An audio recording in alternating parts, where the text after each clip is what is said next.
Hello, everybody. Welcome back to Psychedelics Today. Today on the show, we have an interesting guest. His name is Court Wing. Court is a participant in the NYU psilocybin study for major depressive disorder. Court has a super interesting athletic background and physiology background and has a lot to say. So this is kind of his personal story interjected with some pretty cool commentary and interesting thoughts around how to handle or how to think about certain, how does pain work in the body? How does proprioception work? All sorts of really interesting things, like even some links into Stan Grof's COEX systems. And there's some great stuff here, and I hope you enjoy it. I had a really wonderful time talking to Court, and I do plan to have him on again. It was such a fun conversation. We talked for at least another half an hour after the interview wrapped. So this is a little bit of a long one. I hope you enjoy it, and we'll see you on the other side. Hello, everybody. Welcome back to Psychedelics Today. I'm here with Court Wing, a recent participant in one of the NYU psilocybin trials. Thanks for joining us, Court. Thanks for having me here today. Glad to be with you guys. Absolutely. Really appreciate you reaching out. No, not at all. So what was the name of the study, or do you know what they were looking at in this particular study? So it was a study for major depressive disorder. I think to a degree it was for treatment-resistant major depressive disorder. I certainly qualified to a not insignificant degree for that portion. Mm-hmm. Great. So it's a pretty substantial program, right? There's some kind of pre-session work, session work, and then post-session work. Yes. So surprisingly involved. And I went in kind of naive, which I think is helpful because I wasn't intimidated to reach out then. So there was an initial online screening, and then there was a phone screening, followed by probably about 2 or 3 more phone screenings. And once I got past those initial screens, then it was the in-person screening, and there was about 3 of those initially. And then once I got past those 3 initial in-screen ones, I believe there were around, maybe another 3 to 5 screenings. So psychological assessments, psychological qualifications, going into diagnostic history, as well as all the physiology, because you had to fit within a certain range in terms of blood pressure, heart rate, stuff like that. Was that a little alarming to have to do all that testing, or did it make you feel safer? It made me feel safer, and it was reassuring. And as someone who's not unfamiliar with the health and fitness field, I understood that whereas I personally may have been receiving the benefit of the treatment, that it was an ongoing scientific study for the efficacy of psilocybin in dealing with this condition. And so I really wanted to support that work. And so I was thorough and rigorous in disclosing everything that I could with them. But it was very reassuring to see how careful they were with all of this. It's a big deal, right? Like you're essentially there's a good analogy here with like open heart surgery or any kind of surgery, really. It's like, how do you trust that person to really work with you at this level? And any thoughts there? Yeah.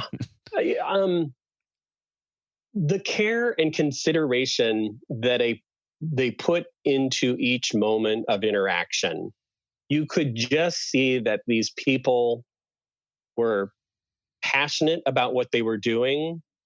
They were trying to be as scrupulous as possible, and yet the sensitivity that they had for me as a person with depression coming in and going through this, somewhat odd circumstance. Oh yeah. They're lovely, caring people, and also extremely professional. You could see how how much time they had put into vetting the whole process. And also that was always in the back of their mind that they were following protocols. So there would be some encounters where they'd say, I'm sorry, but we can't do that because that would be a violation of protocol or that. And then the joke became, okay, I know, I don't want to mess up your data sets, So there's a lot there where it's just like, oh wait, and so I started to anticipate some of that after a certain point, in spite of also dealing with the depression at the same time. So yeah, for me, it was deeply reassuring. That's really good. Yeah, it's from some of the researchers' perspectives, I've heard some pretty tough stories because they get these highly emotional phone calls where people get screened out or like they only get the placebo and they're just so desperate for help, And it's like heartbreaking for a lot of researchers out there to not be able to break protocol. I believe at some point they didn't disclose anything to me, but they had intimated through a series of questions. They're like, you do realize you could end up on the placebo here, and we're not promising anything. And this is an investigational study and everything. And it's like, and so I actually went into a process of sort of, as I just outlined to you, reassuring to them that I understood that this was an investigational study. But I was feeling some tremulous hope because I had read an overview of various psychedelics and their effects on the prefrontal cortex specifically, and I had completely lost track of at that point that we do see dendritic atrophy in people with depression, and it had taken me I would say a long time to fully acknowledge, recognize, admit that that's what was going on with me. I think a lot of what was happening. So going to phone calls and stuff, like I had to do multiple long phone calls with what's called a central rater. And so I don't know how much of this I can disclose, because I don't want to skew anyone's expectations that may go into this, but the questions were probing and nuanced. And one question I would rate myself, if it was something that involved a rating on 1 to 10, how much do you feel this or agree with this as a statement about yourself? One question would hit me and I go, 4. And then another question, like say 5 questions later, it would be a subtle word change. And I would suddenly be verklempt, or crying or extremely reactive because the question suddenly made me have to recognize an aspect of myself that I was probably deeply masking, not just to society or work, but to myself. So I'm sure that is a burden they carry most days. And at the same time, I think the promise of what is happening probably inspires and drives them quite a bit. It has to, right? Yeah, they all have that light in their eyes. And, they're scientists, but I'd also say just they're probably true believers at this point based on what they've seen, with the end of life anxiety research alone. I mean, that has to be gratifying. And I was only number 3 coming through this one. And then the entire program shut down because of the lockdown. I think countrywide.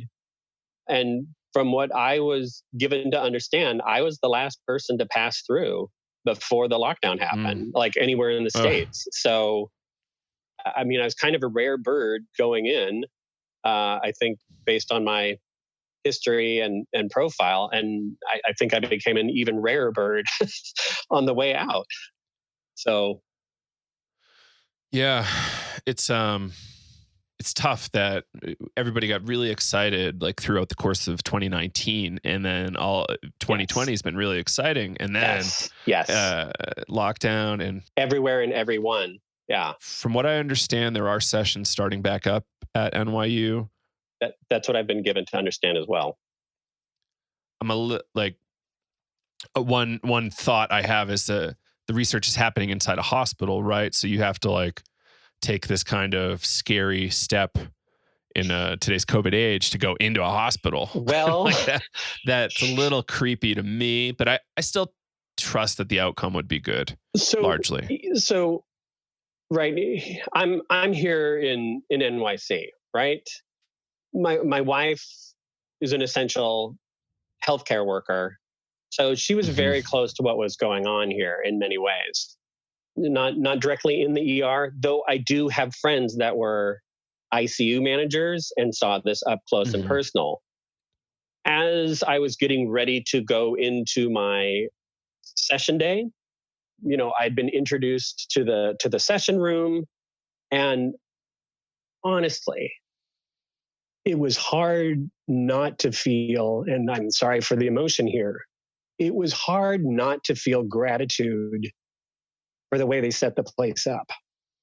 It was almost exactly what I envisioned and hoped for in going into this study, because I was not unaware of the research that was going on and had been going on for decades. I myself personally am not psychedelically naive, but it had been nearly a quarter of a century. And in the intervening time, I've been a member of a 12-step program for a severe alcohol disuse issue. So 17 years sober. But the depression was such and had been unresponsive to sticking my toe back into the water in terms of psychiatric drugs for treating depression that had previously worked and did not work this time. So going into that hospital setting, going into a carefully laid out room that was nurturing and soothing, yet it also being within a hospital setting, it's just a double layer of reassurance, at least for me in that moment.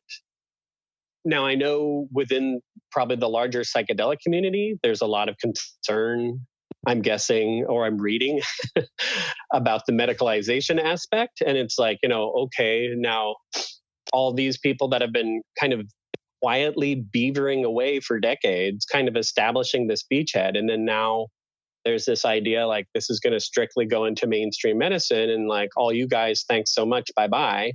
Yeah, I could imagine there's some friction, shall we say? Right. Like, will psychiatry dominate? Exactly. And I think the cat's too far out of the bag for that to really happen. Good. But, I'm hopeful for religious use cases. I think that's really likely. I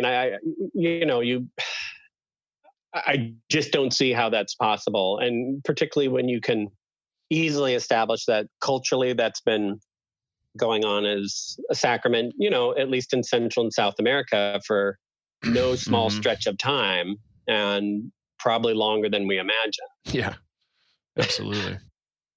So yeah, like it does feel... I'm not sure. Did I answer the question there? I know I tend to just interject if I start veering here. No worries.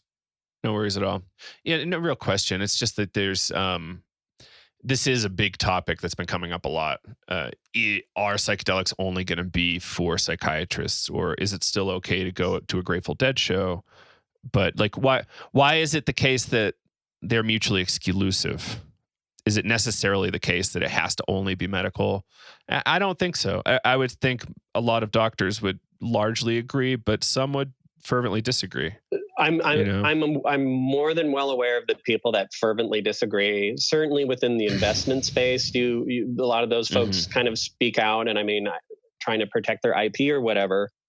And I'm not saying that dismissively, but it's at odds with the real world experience of people that have been bringing this evidence forth through their own self-experimentation. And obviously there are therapists that have been out there, in other countries and obviously here, that had their initial brush with these things and saw the benefit, and they developed these protocols. And I think that was largely followed within this study, because I had two facilitators.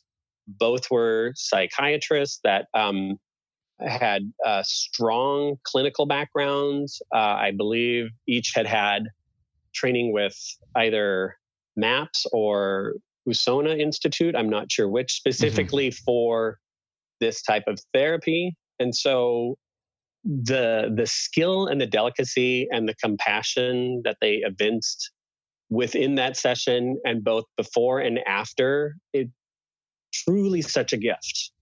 But I know this has been happening outside of medical context as well.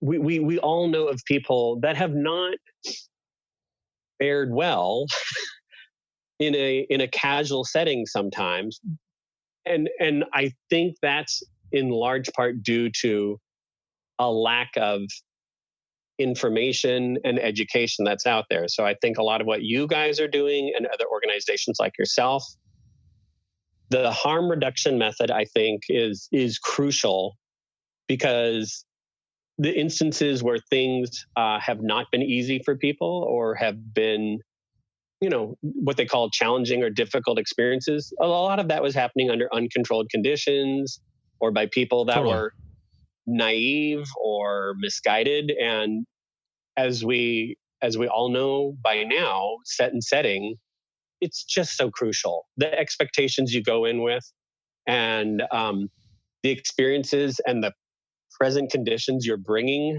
to a very potentially powerful substance like this, they shouldn't be trifled with. But I don't want to negate or diminish people who use this beyond a medical setting. But for me, what has been so striking is because prior to this occurring for me, 25 years ago, I did it in an exploratory quality, just past my 25th birthday with what I was told later was a fairly large dose of LSD, but it was done within that set and setting context. And, as Roland Griffiths' research showed, it was it was life-changing. It was one of those things I can remember to this day. But going back into it now, and like I said, in kind of a Robinson Crusoe-like way almost, intentionality makes a striking difference. And I was suffering from the depression.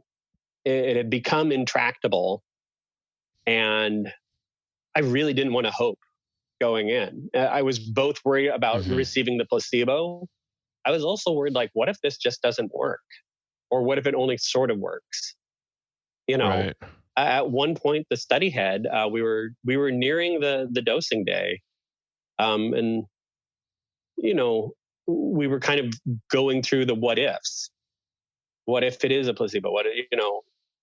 There are other options out there, and we will be sure. That was another thing. They reassured me, if this does not work for you, we are not going to just drop you off the boat and say bye-bye. Good luck on the dog paddling. But I said, well, something like, let's see. But it brought up a lot of emotion for me. And he goes, what's going on there? Because I was getting choked up. And I just said, I'm trying not to hope. And the outcome has been just so far beyond what I expected in terms of the resolution. Apparently, some of my, if I'm pronouncing this correctly, madrasa scores. I don't know the measures too well. I know, right. But apparently some of them dropped from 40 to 0. And I can just say clearly, the feeling space is completely different. There are thoughts and viewpoints that are absent now that used to be present, brief and fleeting daily, that were very distressing. I was able to control those thoughts. But at the same time, and like I say, when I say brief and fleeting, I mean, distressing thoughts of about 5 to 10 seconds in length that would appear, and then they'd subsume. So I've recognized there are other people out there suffering with depression where it's more severe than that, and my heart goes out to them. But it was very distressing to me, and it would leave an emotional hangover for hours. Just the fact that they had appeared, Right. So, and I've seen some of your email, your post about the emails you receive, where people are talking about things such as suicidal ideation and the battle. I want to recognize you just for being willing. Yeah, thank you, Cord. It's really like I've done face-to-face work with a lot of people, and for whatever reason, that doesn't feel as challenging, right? It's like this remote, like, no, okay, yeah, you've had like the most horrific things, but I can still talk to you in person. But like emails, it's like, oh no, I have no control here. That's exactly right. Yeah. Your ability, so much happens in person on an assessment level. So this has happened for me. People come to me over the years for chronic pain and PTSD, and those things are certainly often present with people that have had wartime injuries, and I've had other people where they have not come to me necessarily specifically for PTSD or something akin to that for sexual trauma, but sometimes in resolving another issue that they've got going on, that will suddenly emerge. And, these things are not occurring in isolation to each other. And I don't think depression, and I think there's strong evidence out there based on this study, as well as what we've known over the last, say, roughly half a century, that I think there's a strong case to be made that depression and other similar mental health issues may be more of a nociceptive event than we've really given it credited for. And so how do you mean that, nociceptive? So nociceptive is noxious stimulus within the nervous system, right? So around your body, people are roughly aware of what proprioception is. It's kind of your body's ongoing 3D map to have a sense of where it is in space, how it's moving, limb position, speed, feeling, and things like that. And around the joint beds, you have the highest density of nerve endings, just because that's where most of the motion occurs. But within a pain framework, you could roughly generalize to you have mechanoceptors and you have nociceptors. Information coming from mechanoceptors is for mechanical information, as the name implies. Those are big, fat, fast nerve impulses that are of very high survival significance, right? Nociception, that's noxious stimuli. Those are small, slow, and weak. But at a certain point, there's the previous theory was called pain gating, that would tip over, and then you have a nociceptive event, and then it becomes cognitively the most unignorable, right? And chronic pain is when you have over chunking of that nociceptive pathway that then becomes, you start running into things like cortical smearing.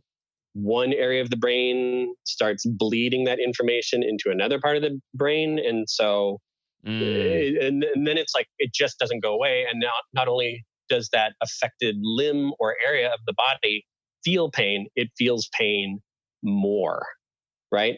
So if you look at depression, it can also be seen, or anxiety, it also could be seen as a nociceptive event, because what you have is a pathway of iterative rumination that just continues and continues, and your framework really becomes very constrained. Everything that comes in only reinforces that depressive framework. And the things that reinforce it get magnified. The things that don't just there is not enough present inhibition to suppress the rumination. So the stuff that could be calming it down just doesn't. Is that clear? Yeah, absolutely. Yeah. And so as I was going through the study, I read this, I read a lot online, and then I came across this one study about depression, and it was a study review of multiple studies where they talked about all the atrophy that happens in the prefrontal cortex for people suffering from depression, and I had totally lost track of that. And then I saw that various psychedelic drugs or compounds. I think it was specifically reviewing LSD, psilocybin, and I believe DMT. Don't quote me. Maybe it was MDMA, where they talked about the increase in dendritic arborization, the increase in neurogenesis, synaptogenesis, and that there was a profound change in neuroplasticity. That's the key to the kingdom when it comes to what's happening over in the chronic pain world. So when I realized perhaps that could happen for me with my depression, it was a very bright spot in seeing if I was going to qualify for this or not. Perhaps there's a very roundabout answer there, but I'm just trying to be thorough here. Yeah, no, that makes sense. So getting really deep into this, it reminds me that we didn't really flesh out your background much. So yeah, let's start a little bit. So you've got a lot of experience as a trainer, but also in some really specific modalities. Can you talk about that? Sure. So I was in a performing arts high school back in Seattle, Washington. I got into, it was one of the top performing arts high schools in the country. I got into an advanced drama program there, got out of high school, and then started practicing Aikido nearby. And it was, first it was 2 hours a couple times a week. Then it became 3 hours, multiple days a week. Then that turned into 4 or 5 hours a day, almost daily. And then the chief instructor of the United States moved back to Seattle. And eventually I became what's called an uchideshi, which is a live-in apprentice. My style was called Ki-Aikido, and it's specifically focused on mind and body coordination. So there's a heavy emphasis on meditation, what I would now term training that would specifically enhance both proprioception and interoception. Back then it was like quote unquote key exercises, developing your ki. And I became an international gold medal winner in that, which is weird since Aikido is non-competitive. But this was something comparable to like a fixed gymnastic or figure skating set done with a partner. So my partner and I, we won Scott Bohart. We won the international Taigi competition in the international competitors division in the summer of 2000. Then I went back to acting school after like a 12-year hiatus. I ended up at SUNY Purchase Conservatory for Theater and Film Arts. That was one of the top conservatories then to get into, one of the top 5, I think now still in that category. But they wanted me, and I'm not putting down yoga, but we had to start doing like 2.5 hours of yoga every other day. And I had just, it's a lot. It's a lot. And at a certain point, I tweaked my knee, and I'm like, I think I've really expended my range here when it comes to the perhaps Asian associative approach. What's going on scientifically? That led me to looking for a book on scientific stretching, but I ended up getting a book by Pavel Tsatsouline, who at the time was a former Spetsnaz trainer. That was a Russian Special Forces guy. And he had reintroduced kettlebells to the United States. I got into his stretching book, then I got into kettlebells. And that was in 2002. Then in 2003, I was going home on a break. I said I should get trained in this specifically by someone who's certified to do this. So I ended up at CrossFit North, which was the very first affiliate outside of HQ in the United States. And my coaches there were Dave Warner and Nick Nibbler. and they encouraged me to try CrossFit, and I wasn't interested. I wanted Seattle? to just, this is in Seattle, and I only wanted to do kettlebells. I'm like, CrossFit's not for me. So they tricked me and made me do a kettlebell workout, which was a CrossFit workout. And that was that. I was hooked. And so they encouraged me to go help start CrossFit in New York. And I helped co-found the first CrossFit gym there. I've since left that affiliate. So I no longer own a stake in that. That was in 2018. But this was back in 2004. And so started teaching and coaching in that, as well as in kettlebells. And then as I was going through my kettlebell certifications, I became aware of a mobility certification called Z Health. But mobility was just a window or approach for gaining access to the nervous system. And so it's much more of a brain-based approach to neurophysiology in dealing with both pain and performance. So those have been my three gigs there. And in addition to that, I have an older son. I have two younger sons with my wife, but I also have an older son from a previous relationship. He has profound autism. And so as that was occurring to me in the 90s, I had to go into, like a lot of parents, into what was going on in the literature, the scientific literature, to try to find a solution. And at a certain point, I was also working at Amazon and dealing with concentration issues. And then I became aware of ADD through the volume of books coming across my desktop. And as soon as I read those descriptions, that recontextualized my life right there. So I all of that has been present. And I was the first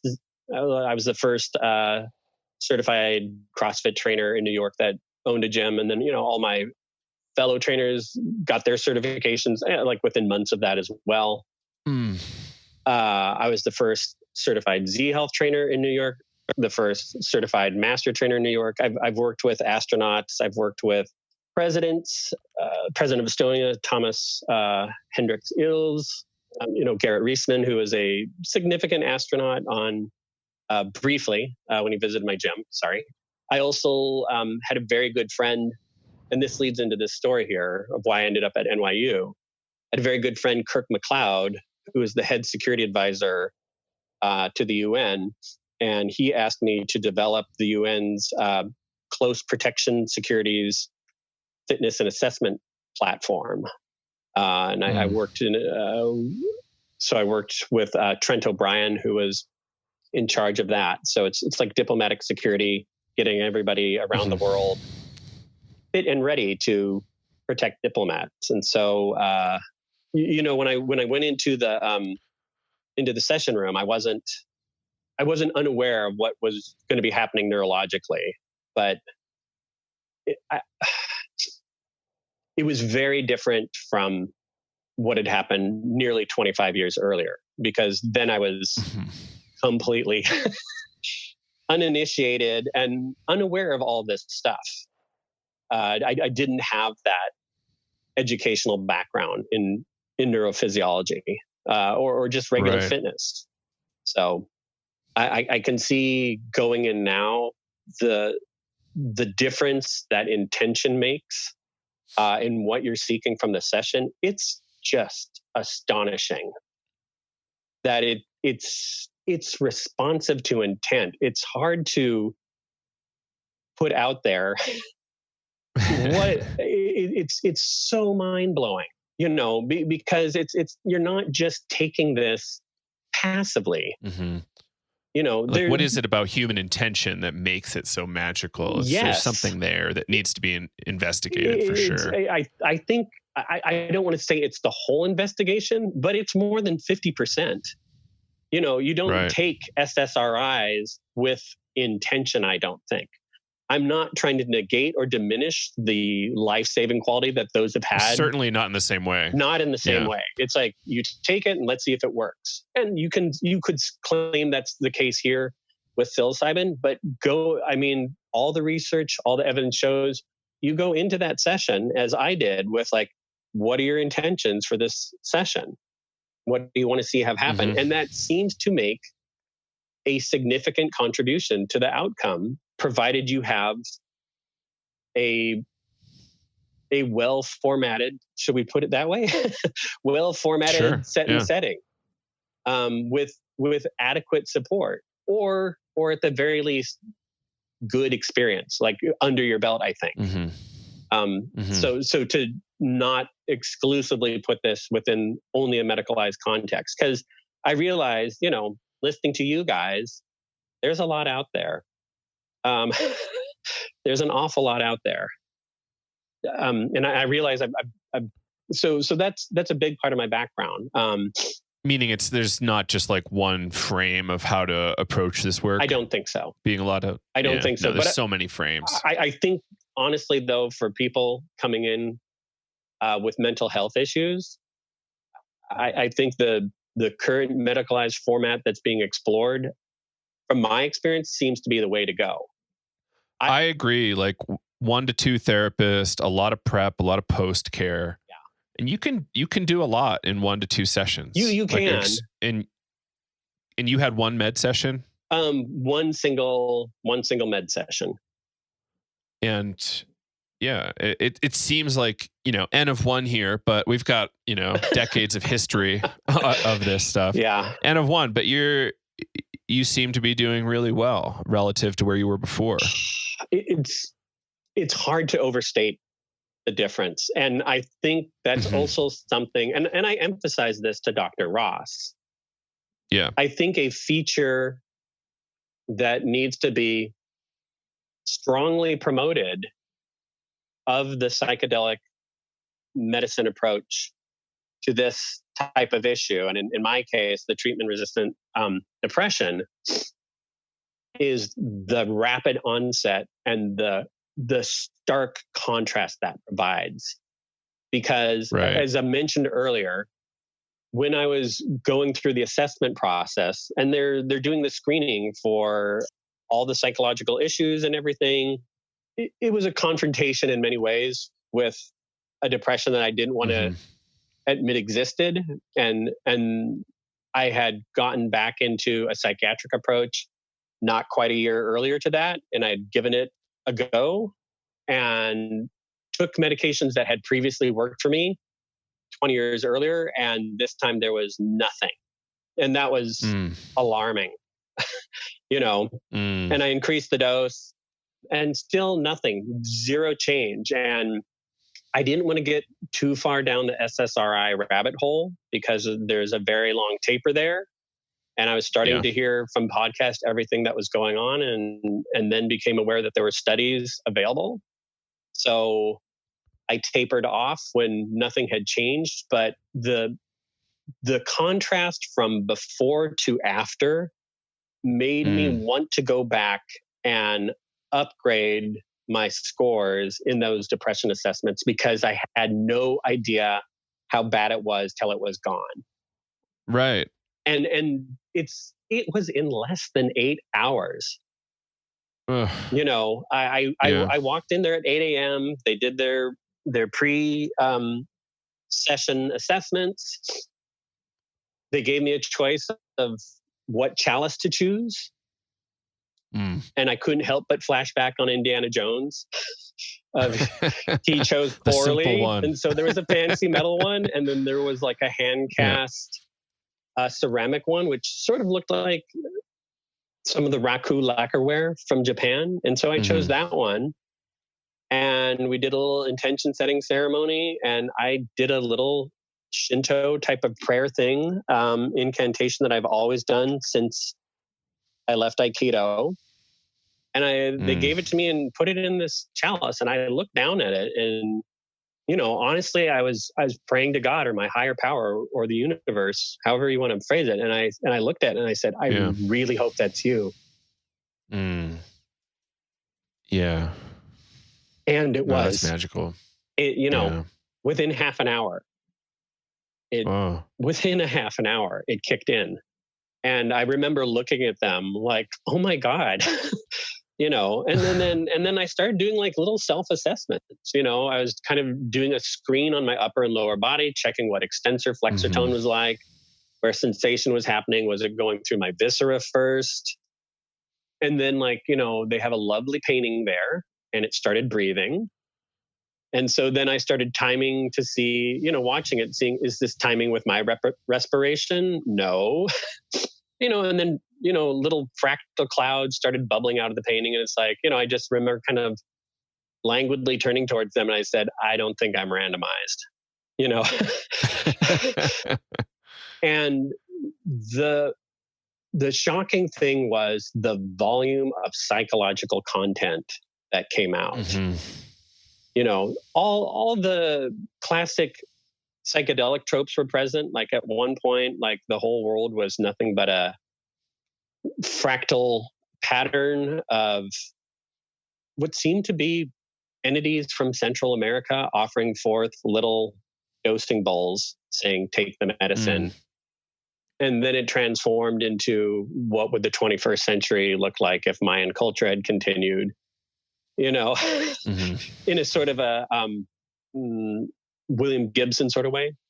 Sure. Not to date myself there, but like Neuromancer. Oh yeah. Yeah. But the childhood stuff that came up was undeniable. And right. I think I briefly had mentioned earlier, I've been in recovery from a profound drinking problem for over 17 years. And so there'd been significant hesitation on my part to do this because there's, a lot of cautioning within that framework. There's no such thing as a chemical solution to a spiritual problem. But what do you do when the chemistry brings you a spiritual experience? And I had my previous experience when I was 21 and pre-alcoholic to refer back to. Mm-hmm. And I'd had spiritual experiences completely sober to refer to as well. I had a mountaintop experience that got me sober, completely outside of any chemistry.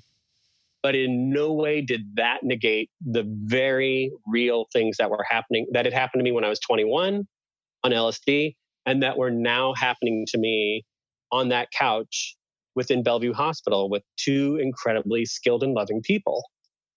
And at 19, I fell in love with a woman, first woman I fell in love with. And then that broke up 5 months later. And I got pretty messed up over that. We got together again a year later, but it just got worse. And I did not deal well with grief. I became a profoundly sloppy drunk. No one knew what to do with me, honestly. And the grief never went away because 2.5 years after we broke up, she killed herself. And I was, pretty much inconsolable.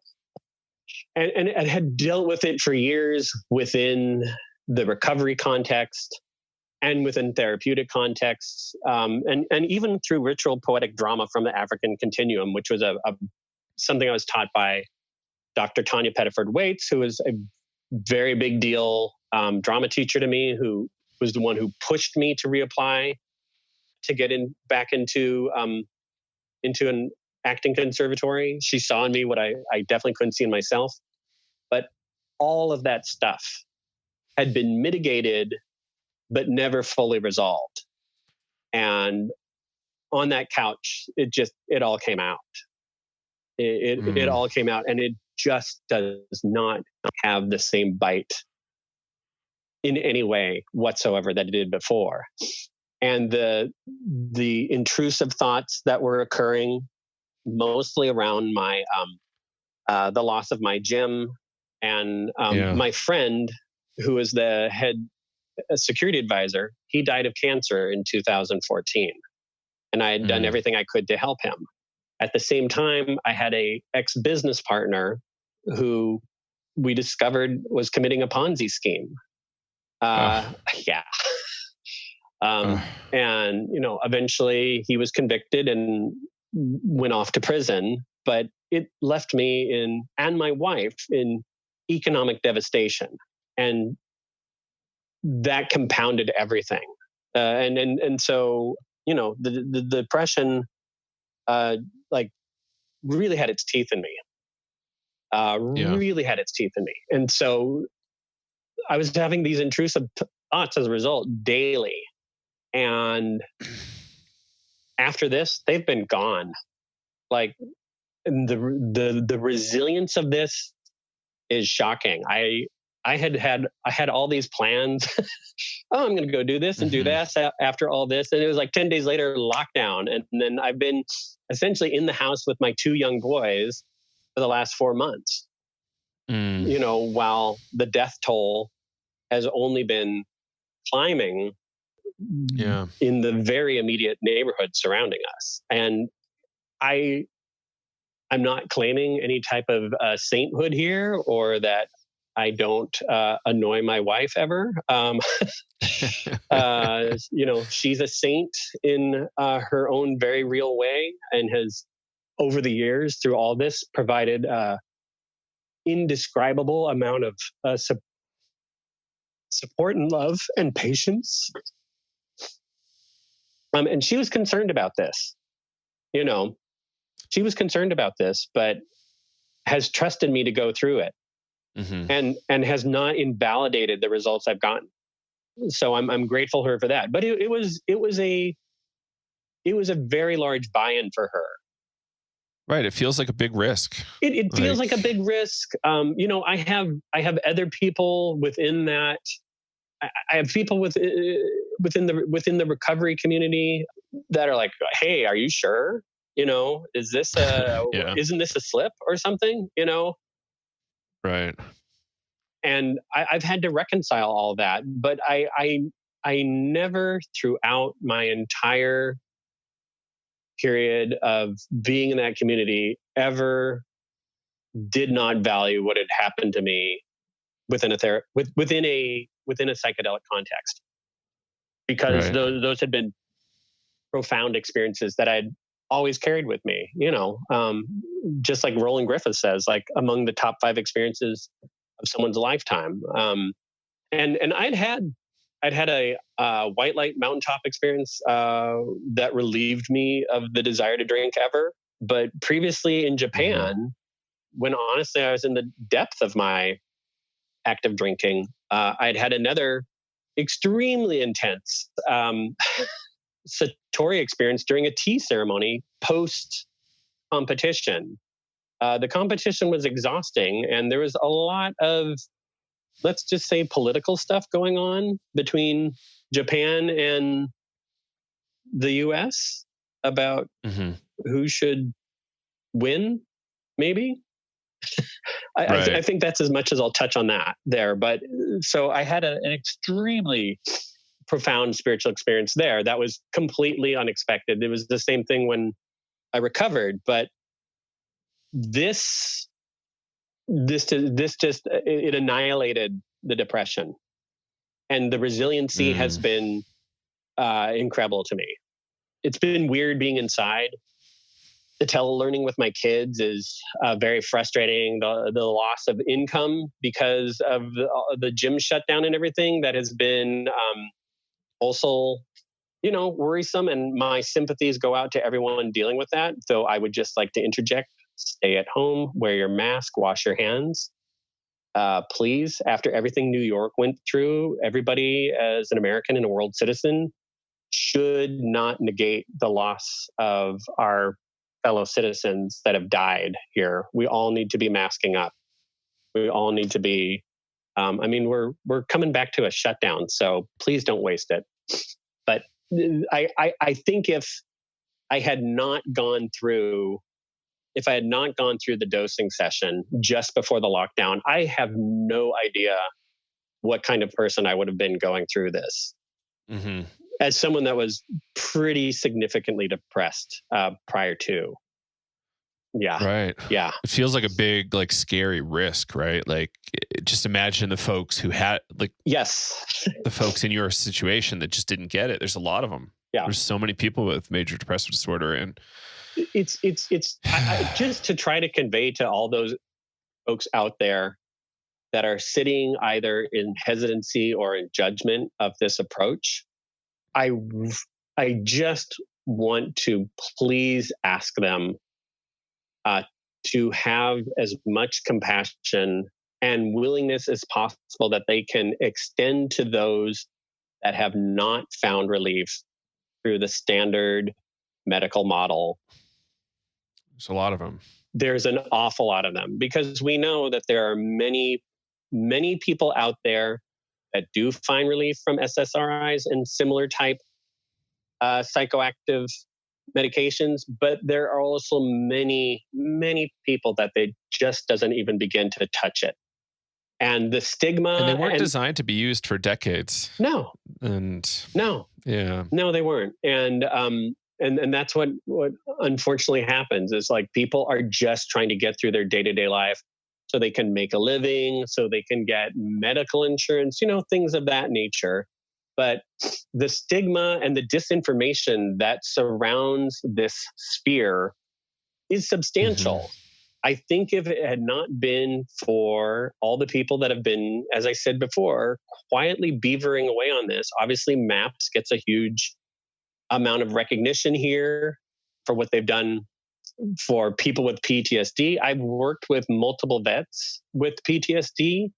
Interestingly enough, I know one who had this will probably be interesting to you because of all the breath work you've done. I had one, he didn't work with me, but he's a fellow trainer who experienced significant resolution of his chronic PTSD through breath work. He did some variations off of, I think, Wim Hof and stuff. Right. And he claims he's completely cured. And he was having something like 2,000 panic attacks a year at a certain point. And he has a book for free on Amazon. His name is Jordan Vazina. I think it's something called like the 5 Pillars of PTSD. I think he's made that available for free now. And he's combining his breathwork approach as well as what he had learned inside of Z Health. And I myself came from a very significant breathwork background from the Ki-Aikido approach. They have what's called Misogi training, which is this crazy hours-long shouting, chanting thing, which is supposed to be a cleansing ceremony. But now when I look back at it, it's like, that's hardcore breathing. And then they have a soft meditative approach to it as well for just expansive breath development. I'm a little off track here. No worries. But all of those things were in place when I came into this. So having explored all those modalities and then finally like, I give up, I'm going to give this a try. For people with depression out there, I don't think this can come soon enough. We have to get through these phase 2 trials, the phase 3 trials. That validation is crucial and important. But when I look at the broad scope of the mental health crisis we are facing now and will be facing post-COVID, I mean, it makes me bang my fist, because the suffering is going to be substantial. I mean, right now we have healthcare workers that are doing incredible, just ungodly hours in terrible conditions, watching all these people die and suffer. And those that escape, it's not just going to be lung damage. It's not just going to be vascular damage. There are going to be people with neurological damage from this. This is an incredibly wily virus, and I would not be surprised to see some of those effects significantly ameliorated by something from the psychedelic sphere. If not just the emotional consequences, we all know of the work that they're starting to do with people that have dementia. Some of the exploration around what they're doing for Alzheimer's, as well as other things. We've seen what can be done in terms of cluster headaches, stuff of that nature. There seems to be a significant anti-inflammatory quality at play, as well as like just the fact that me personally, I feel as if there were genuine inhibitory pathways that had been suppressed by the depression for years and are now back online. And hopefully the neuroplasticity that arose in allowing new frameworks and thought pathways to open up.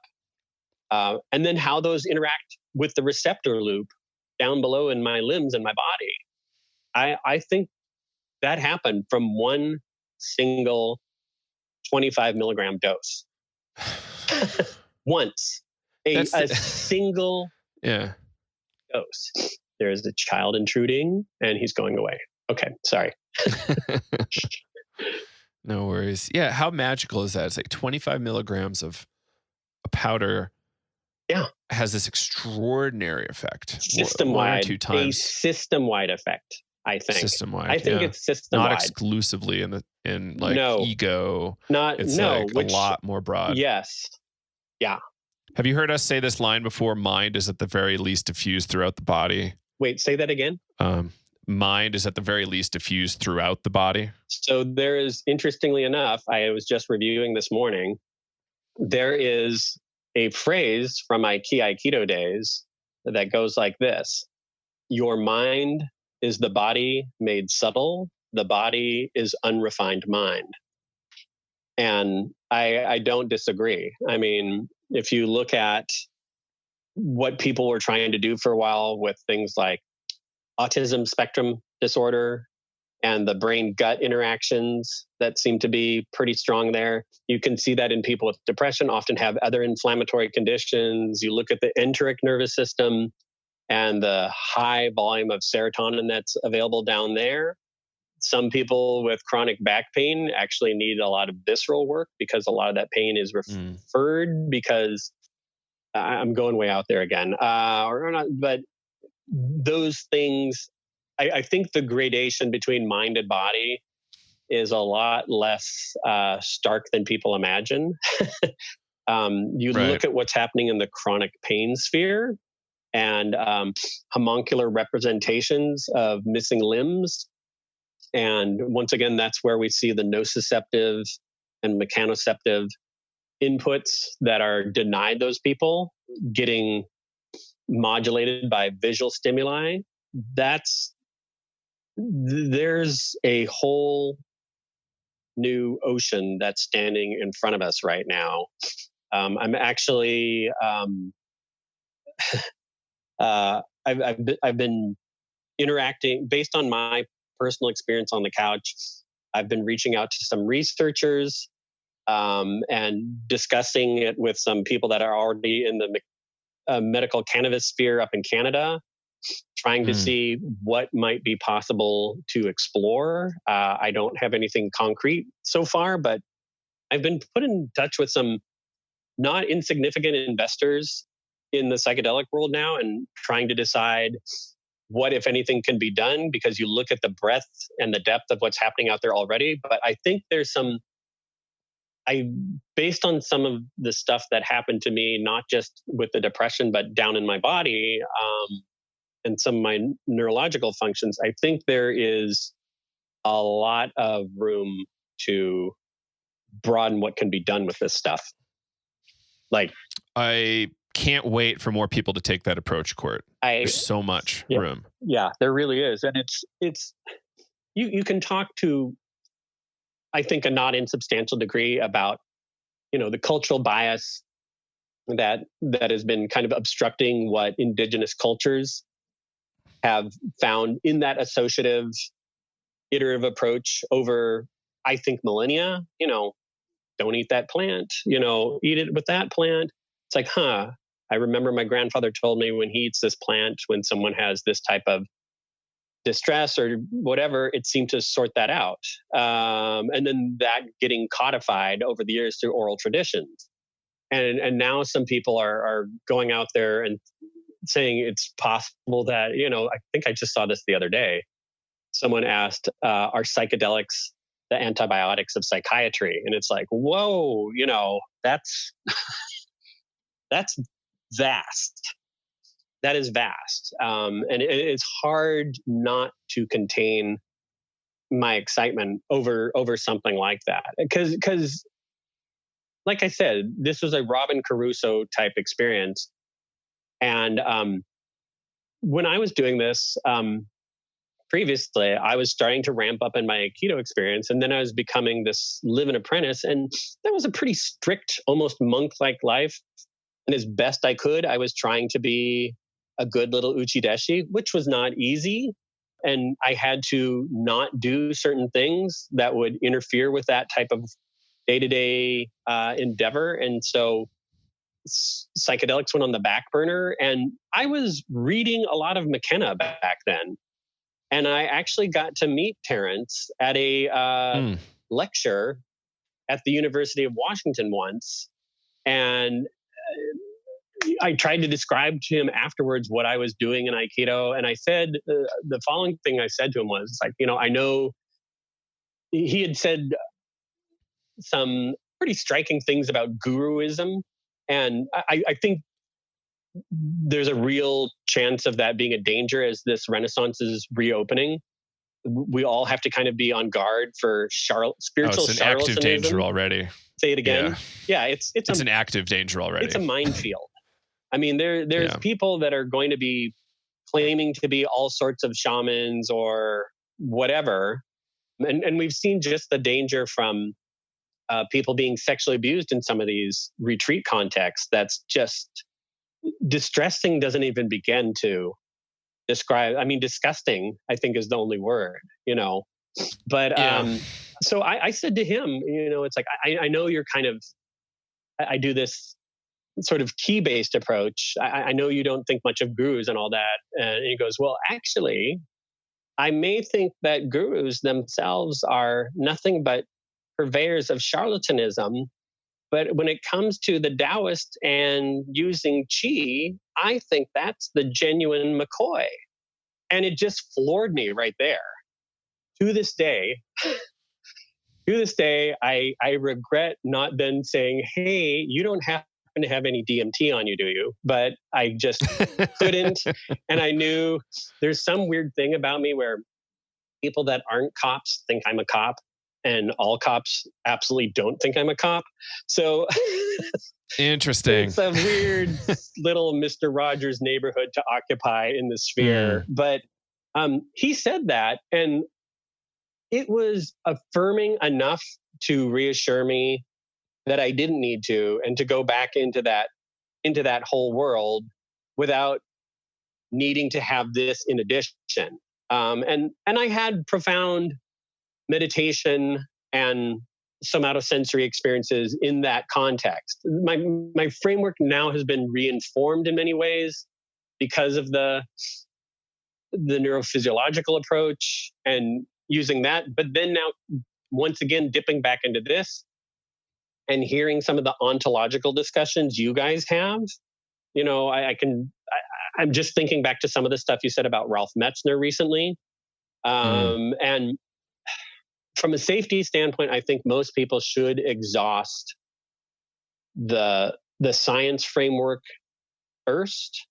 But from an experiential, personal, spiritual standpoint, I don't think it's wrong to embrace some of the spiritual models out there because of the immediate impact they make within somebody's psyche, sense of well-being, sense of agency in the world, if that helps, the reassurance that it can bring.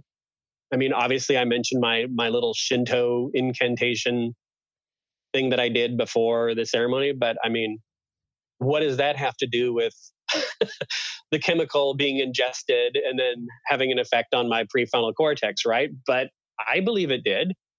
I believe it somehow made it possible that I did receive the medication, as I'm 99.99% certain I did, though I have no results back because the study isn't over. But like I said, I don't think I was randomized. It was... The placebo was Benadryl, right? Diphenhydramine? I know. I think it was niacin. Niacin. Okay. which is supposed to have a kind of a little bit of a buzzing effect, body high, or at least Oh, it's super uncomfortable. so okay. So It's then not right fun. there, I was not uncomfortable in any sense of the word. It was the exact opposite. So I've talked to some of the researchers, and it's really interesting. They even present this at Horizons once in a while, where they actually really don't know. Like they've no, unblinded and been shocked. Like, wait a second, that was niacin or that was Benadryl. So That's crazy. I've been waiting for that, wondering, because like, honest to God, yeah, so all my recovery friends are laughing at me right now. Will be laughing at me if that's what happens, because you could not tell me I didn't receive the target substance today. I would fully deny that. And if you told me that I had in fact received the placebo, I would say that you had an error. Now, somehow they had made an error. Now, that is on top of the fact that I am, through the work I've done with chronic pain patients and all the work that's coming out of like the Noi group down in Australia and New Zealand, all the work that Ramachandran has done with mirror box therapy and things like that. And what I have personally seen as a direct result in pain resolution due to the placebo effect. Even knowing that, there's no way anyone can tell me I didn't receive the target substance, the study substance. Right. There's just no way. But if that did happen, that's a new kind of wonder in and of itself. Right. No, but I don't. Since I'm not psychedelically naive, I no way. So not to discount it, but the way we would think about it is it's all in you, right? Like the same way you can have a non-drug Satori experience, it's still you and your body and your mind. So, I'm the big, I'm quite the petri dish. But it doesn't make it any less magical, right? No. It's like, if anything, it would make it, but here's the point I would really want people to understand. Sure. It doesn't make it any less magical if it wasn't, but it doesn't make it any less magical than if it was. Right. Either way, it's like I had that experience, undeniable, with full-on visual effects. I mean, extremely deep, complex. I had full body tremors, not full body. There was I don't want to get into it too deeply because like I actually am trying to explore what the possibilities of starting something up with this is. But I've seen resolution of other things as a result of this. There's a story Stan Groff shared recently about some crippling back pain he had. And he did, I don't know like why he went this way, but he did a very high dose edible cannabis session. Okay. So like, I don't know what milligrams or anything, but it seemed to self-resolve his back pain with a single high dose cannabis session. And like that to me just indicates there's so many like weird things that science doesn't really have its hands around yet. And that seems to be a lot of what you're talking about here with pain. It is getting its hands around it. So what has happened over the last 15 years, just in now, I know Robin Carhart Harris, and even something that you brought up previously about brain imaging studies, like one of those researchers saying, wait, we have to go back and look at all this because there's a flaw in our observations and our modeling. And so we need to throw all of that out. I forget that study, but that was a big deal. Yeah, where it was like, it's worthless, But at the same time, it's not, because it's made people really take this stuff seriously and see that something is there. Something is changing. Like just in terms of chronic pain, the model is so different than it was 15 years ago. It used to be like, this is a signal from damaged tissue, right? And now we know for sure that pain is not just a signal from damaged tissue, that what pain is a neuropsychosocial emotional event. And more than anything, it's likely an action signal that something needs to change. And in regards to Stanislav Grof having the back pain, I mentioned nociception and mechanoception earlier. So in most joint beds around the body, there is a ratio of mechanoceptors to nociceptors, with mechanoceptors being in a far higher prevalence, except for the low back and the eyeball, where that's very reverse. Think how sensitive your eye is to touch or pain. The low back, they used to think it's like, oh, someone has spondylosis, or they have a disc rupture, or there's a misalignment there, or there's a compression on the nerves. That's what's causing the pain, right?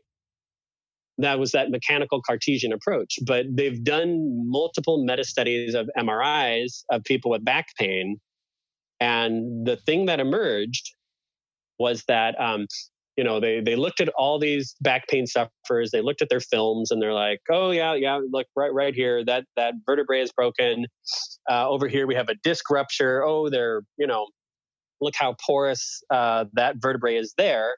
But then they found people with pristine films, nothing pathological in that film, and they're debilitated. And so then they did a reverse study of people with no pain at all. Yeah. And they found people that were like essentially the walking dead when it came to their spine health. And they're like, I feel great. So, and there are systems out there for resolving back pain. This is a huge sphere. There are systems out there resolving back pain that insist it's all emotional. There was like a study that Boeing did of its engineers that had back pain. They're like, gosh, we lose so many work hours. How much time loss? How much more is our insurance to this? We're engineers. We should be able to nail this down. We're awesome. We build planes. We built the 747. And so they did a system-wide study there to find out, okay, what are all the causes and correlations to back pain? And they could, after the whole thing, they could only find one single feature that nearly everybody with significant back pain had. They all hated their jobs. And that was it. But that's a big stressor. If you consider pain to be a spillover point into nociception for the body, it's a warning action signal. And if there's a continual survival threat happening in your life, it used to be the fight or flight stuff, but now it could be job loss, job insecurity, job stress. That's our hunting and gathering now.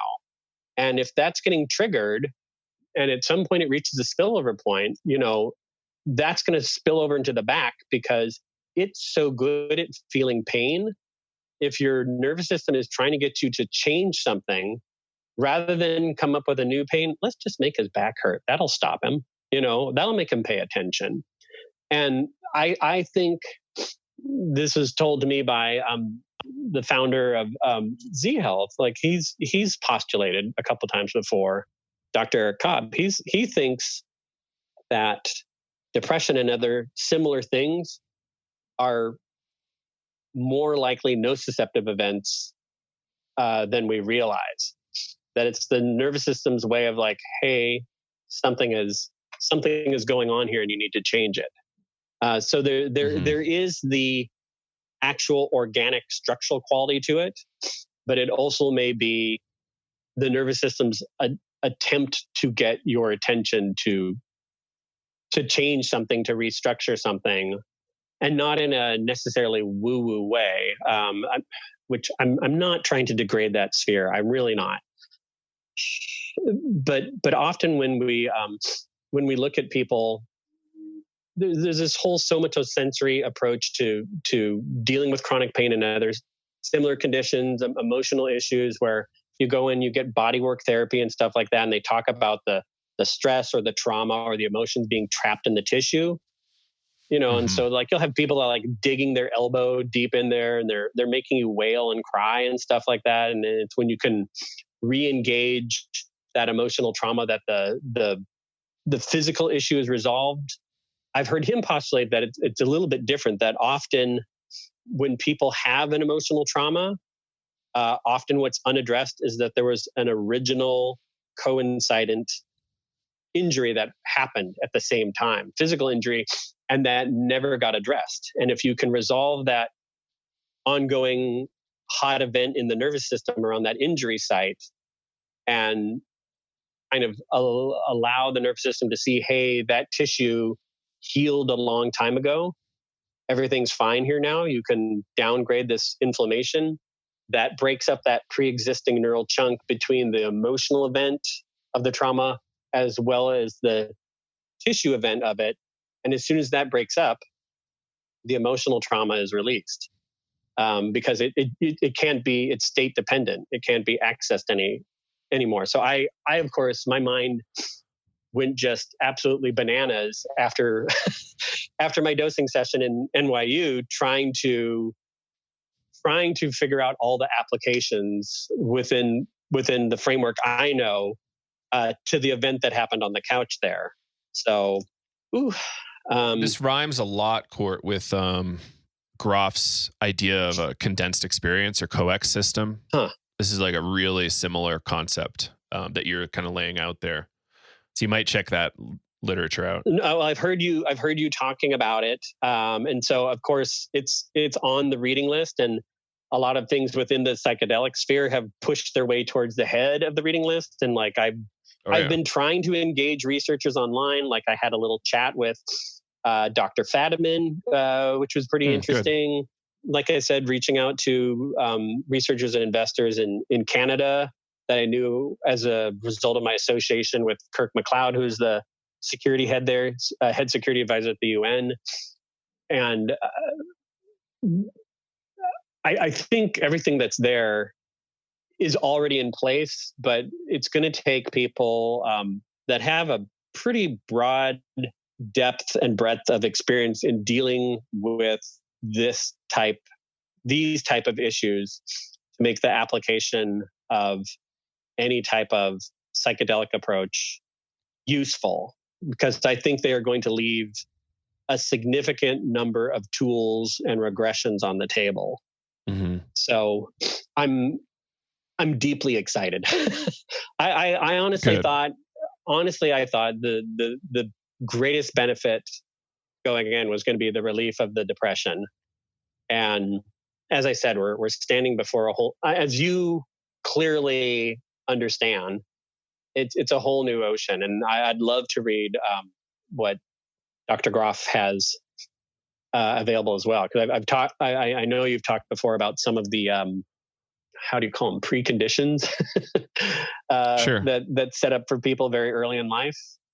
And then if you're, when you're talking about some of the spheres Ralph Metzger brought up, I think there's a lot of science left to study there as well, because I don't think biologically most of us are capable of dealing with the time frame that's involved in evolution, or with the distance frame involved in, like, say, the physical universe. But like, I think there's like probably some very deeply buried instinctive neurological reactions to community and predators that maybe started when we were amoebas, or at least fish stepping onto the shore. And like hundreds of millions of years is not a short time frame. And so stuff that may come up, I think, within a psychedelic context. I know a lot of people are, I think it was Strauss that you guys have mentioned that, was dealing with all of the so-called entity experiences. And Rich Strassman. Strassman, thank you. And it's like, even mentioned Mac with the UFO stuff. And it's like, I've met those people. I've actually met those people, like a couple abductees. I can't imagine what they're going through now with the emergence of this Navy footage of unidentified flying objects that were on the cockpit cameras that's come out in the last couple of years. That's got to be, anyways. So, but what is that? I mean, because they're real experiences that people are having. I mean, I just say pre-exhaust all scientific explanations first. So I would go towards it's some type of default program for dealing with like a predator. Like, the silly analogy is always like saber-toothed tigers, but like, if your ancestors had to survive an awful lot of saber-toothed tigers or whatever way before that, there's probably something in there that has a representation of that. So if you think of what the Tibetans represent with all the gnashing teeth and everything, and the whole Bardo Thordal or whatever it's called, and these things you'll see, I just wonder if there's some type of machine language level response in us that we don't get to see in our waking consciousness that might emerge more fully under the influence. Does that make sense, or am I just wildly? I think you're totally like, yeah, we've got to be really rigorously scientific, but we've also got to be open to like when we exhaust scientific possibilities or easily explained things inside of our knowledge set, we've got to expand. This is this idea of the new paradigm, like psychology as it stands today is okay. Yeah. But it's very incomplete. It doesn't account for religious experience or transpersonal phenomenon very well. Thus transpersonal psychology, which includes and transcends, kind of like in the Ken Wilber framework. Like, we don't want to throw it out. We want to include it all. We want to be rigorous, but we're not being rigorous when we just toss out data. That's right. I don't disagree there. I just to be devil's advocate there, because I can imagine some of the researchers that are a little bit more deeply in the science camp are just like yanking their hair when they hear that sometimes, because I've been online now for about 4 months, going back into what's happening nowadays. There are clearly opportunists. There are clearly charlatans that are, it's Absolutely. just like, not just like unethical, and seeing that occur, it's the people I could call out, Court. It's unbelievable what I could say. I'm sure. I am absolutely sure. And so we really need to work strongly in tandem with the research community, because what they're providing now is a window to relief for so many of us. Many of us. And I would hope that the research community validates the people that have established the beachhead, because really that's what this is. If you consider what Ehrlichman did to a generation of mental health sufferers, it's unconscionable. The gaslighting that's happened, it's been impactful, I think, in no small way. But at the same time, I fear a Wild West. There's if you consider it already exists. Yeah, I know. Well, just look what's happening in terms of. I don't want to go into this too deeply, but just disinformation campaigns and what's being achieved with social media alone to skew reality. And if you think of those people hijacking this, we're going to have to be vigilant, I think. Yeah. But that's one of the catchphrases I got from Harry Potter. I think it came from elsewhere, but like, the price is eternal vigilance, and we need to keep vigilant always. That's right. It's tough. Wasn't eternal vigilance? It doesn't always win you friends. Say what? It doesn't always win you friends. No, it doesn't. And I think I'm okay with that, honestly. Because that's the price, and it's okay. We should be choosy. Who was it that said the price of freedom is eternal vigilance? Was that it was either Hamilton or Jefferson? I got it from Harry Potter, but it was something more like not Hemingway, but Churchill maybe. I think even before that, it was either. See, now I feel like an idiot because there's people that do their 3 R's better than me, who would know. Oh no, that's Hamilton in the. In the Congress papers, he's the one who said that. I have no idea, and that was probably based on Rousseau or something. God knows. So, well, I just found an article here saying it was used about 700 times in close proximity in various newspapers during the first half of the 19th century. So, wow. Yeah. So who knows? Is the good answer. There we go. Yeah. Anyway, Court, we should probably wrap. We're a little over an hour and a half. Okay. But I think this is a really lovely conversation. I really appreciate you going out on a limb, using your real name here, and sharing your story. It's crucial that we do, because a false picture has been painted of what's possible here, and when it's only seen in a recreational context where they use some slightly marginalized, perverse catchphrase like hippies or dirty hippies or something like that, and use that as a way to blame and shame people for seeking relief, and even worse, to claim that the results they're bringing back are invalid. I think that's a crime. I honestly do. And so, if I can bring any of my previous experience and reputation to weigh on the scale of the good that can be caused from this, I'm happy to do it, because suffering under unresolved and seemingly intractable depression and anxiety is really no joke. When they talk about the cost of this worldwide, billions of people suffering from this, and suicide is not a joke. People that don't want to work or interact with their friends or go out or have fun, and even worse, think it's just not in the cards for them, and have exhausted all the approaches that are available to them within our current medical system and still are not finding relief. It's not ethical to deny this opportunity to them. It's not ethical. I would say it's immoral. Yes, 100% agreed.